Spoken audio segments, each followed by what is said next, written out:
இப்போ வந்து பாத்தீங்கன்னா உள்ள போய் சிவபெருமானை பார்த்துட்டே வந்தாச்சுங்க. ரொம்ப ரொம்ப ஒரு பழமையான கோவில். உள்ள வந்து பாத்தீங்கன்னா என்னால உங்களுக்கு காமிக்க முடியல. ஏன்னு வந்து பாத்தீங்கன்னா கும்பாபிஷேக வேலை நடைபெறதுனால உள்ள வந்து சுத்தி போக முடியல. நான் வெளியே இருந்தே பார்த்துட்டு வந்தேன். ரொம்ப ரொம்ப பழமையா இருக்கு. கும்பாபிஷேகம் நடக்க போகுது.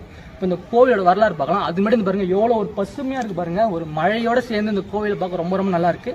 இந்த கோவில் ஒரு 1300 ஆண்டுகள் பழமையான கோவில் என்று சொல்றாங்க. அதே மாதிரி இந்த கோவில் யாரால கட்டப்பட்டிருக்கலாம் வந்து பார்த்தீங்கன்னா சோழர் காலத்து கோவில், குலோத்துங்கனால் கட்டப்பட்டிருக்கலாம் என்று சொல்றாங்க. அதே மாதிரி இங்க நிறைய பிரகாரம் இருக்கு பாத்தீங்கன்னா, அதெல்லாம் பல்லவர் காலத்து கட்டிடக்கலையை சொல்றாங்க. இந்த கோவில் சிவபெருமான் கச்சபேஸ்வரர் என்ற பேர்ல இருக்காரு.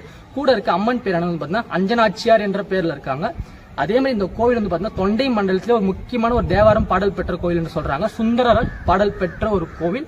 274 பாடல் பெற்ற கோவில். இந்த கோவில் 259வது பாடல் பெற்ற கோவில். சுந்தரரால் பாடல் பெற்ற கோவில். இப்போ வாங்க இந்த கோவிலோட புராண கதையை சொல்றேன். எதனால இந்த கோவில் சிவபெருமானுக்கு கச்சபேஸ்வரர் என்று பேர் சொல்றேன். அதே மாதிரி சிவபெருமான் தன்னோட நண்பனான